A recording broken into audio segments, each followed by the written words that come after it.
Quand tu touches à un cheveu d'un peul au Niger, tu touches un peul au Mali, au Nigeria, au Cameroun. Donc quand vous mettez le feu dans une affaire de peul, vous mettez le feu dans toute la sous-région. Mais quand on manipule les esprits des jeunes peuls qui ne comprennent pas, qui rentrent dans ça, dès que quelque chose se passe contre eux, on dit que c'est contre les peuls.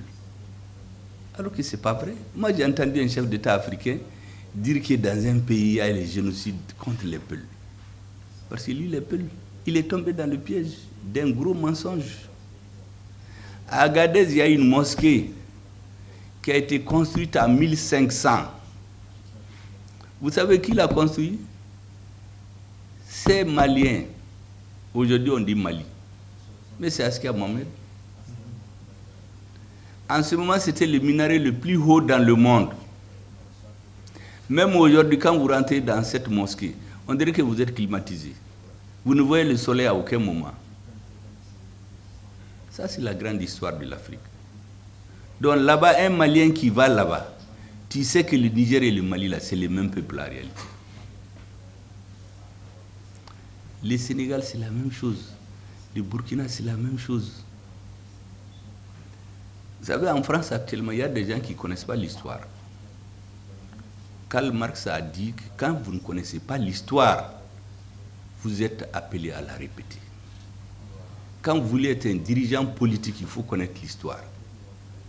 Minimum. En plus d'aimer son pays. En France, les dirigeants actuels ne connaissent pas l'histoire. Ceux qui connaissent l'histoire, ils sont tous partis il y a quelques années. En son temps, vous savez ce qu'ils disaient? Les Pompidou et ceux qui étaient avant eux, rien de grand et de durable ne peut se faire en Afrique, surtout en Afrique de l'Ouest, contre le Mali. Si le Mali est contre. Ils savaient ce qu'ils faisaient. Et ils savaient la valeur de la dignité pour les Maliens. La dignité et le respect de l'homme. En 1974, il y a un chef d'État malien qui devait aller en visite officielle à Paris. On a dit qu'il faut rentrer en veste-cravate. Sinon, vous ne rentrez pas à l'Élysée. Mais il a annulé la visite d'État. C'est finalement le président sénégalais, paix à son âme Senghor, qui a dit à Pompidou, il faut faire attention. Les Soudanais sont très fiers. Laissez-le rentrer à l'Élysée avec son grand boubou. Sinon, la visite n'aura pas lieu. Et Moussa Traoré est rentré avec son grand boubou, il l'appelle la robe. En Angleterre, à l'indépendance, quand la reine devait recevoir les lettres de créance des ambassadeurs, tout le monde s'est mis en nœud papillon. L'ambassadeur du Mali allait en tenue traditionnelle malienne. Le protocole l'a renvoyé. Il est retourné dans son hôtel. Quand la reine est venue, elle dit qu'elle ne voit pas l'ambassadeur du Mali. On lui a dit qu'il est retourné dans son hôtel. Elle dit pourquoi? Qu'il n'était pas correctement habillé. Mais elle a rabroué le protocole.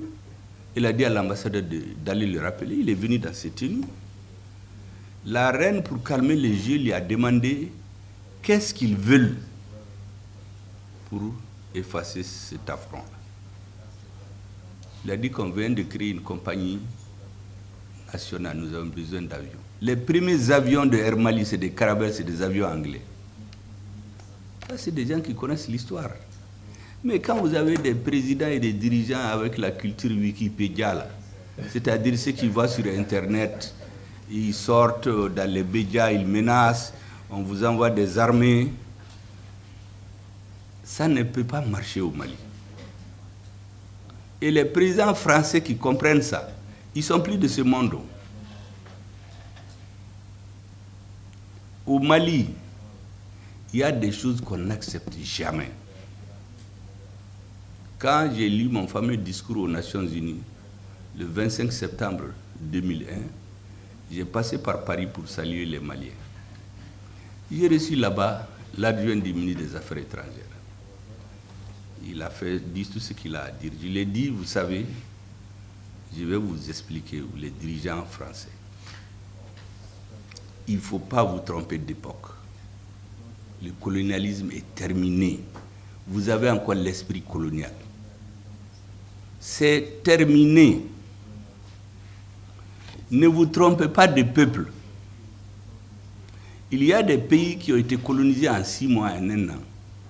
Pour coloniser par les armes l'actuel territoire malien, entre 1878 et 1916, vos ancêtres ont mis 38 ans de guerre pour occuper le territoire malien. Pendant les 70 ans de colonisation, il n'y a jamais eu un an où il n'y a pas eu une révolte. Quand ce n'est pas les Dogons, c'est les Bobos, c'est les Sonrai, c'est les Mianka. C'est un peuple qui est réfractaire à la suggestion. Donc il faut nous respecter. La deuxième chose, la troisième, ceux qui dirigent le Mali aujourd'hui, ce n'est pas les présidents démocratiquement élus, entre guillemets, là, auxquels vous êtes habitués, que vous avez installés à la tête de nos États, qui sont plus préoccupés par leur image en Occident, dans les médias. On a vu ici des présidents où on a fermé, on a fait une année blanche pour une histoire de 300 millions de francs CFA. La même année, on a investi 800 millions dans les médias en Occident pour faire la publicité pour le régime. C'est à ça que les gens étaient habitués. Ces mensonges-là, on ne peut pas les faire passer au Mali. Et parce que je l'ai dit, Assimi Goïta, il n'a pas besoin de visa pour aller à Paris. Il n'a pas de compte aux États-Unis. Si vous interdisez les visas, vous fermez les comptes, vous n'avez rien réglé. Lui, il quitte Kati, il vient à Koulouba.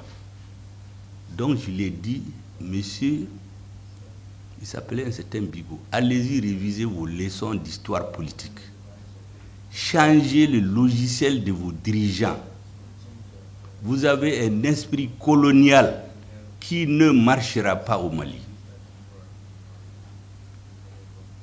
Sinon, nous, la plus grande communauté économiquement, après la Côte d'Ivoire, et c'est les Maliens en France.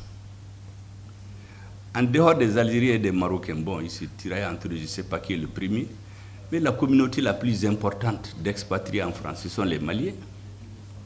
Leur poids dans notre économie, c'est plus que l'aide internationale. Est-ce qu'un responsable politique digne de ce nom, qui réfléchit aux intérêts de son pays, va se mettre contre ceci-là? Or, ils ont des nationalités françaises et maliennes, ils travaillent en France. Mais demandez leur avis. Pourquoi vous n'écoutez personne, vous arrêtez des choses dans des casiers, dans des bureaux des conseillers qui n'ont jamais dépassé la Méditerranée? Ils écrivent des choses et vous voulez nous les appliquer. Je leur ai dit que ça ne marchera pas. Et j'ai reçu les ambassadeurs ici. Je leur ai dit une chose. Celui qui veut traiter avec le Mali, vous le faites directement. On ne peut pas sous-traiter nos problèmes à travers un pays, fût-il un pays européen. Moi, je vous parle franchement parce que tous ces discours-là ont été tenus ici à un moment ou l'autre. Seulement, on ne nous écoute pas. C'est pour cela que nous avons mis dans notre nouvelle constitution des principes édictés par notre président. Tout pays qui veut coopérer avec le Mali doit respecter 3 principes. L'article 32 de la Constitution du Mali. Il faut respecter la souveraineté du Mali. Le Mali est un État souverain. Il faut laisser au Mali la liberté de choisir ses partenaires, y compris ses partenaires stratégiques.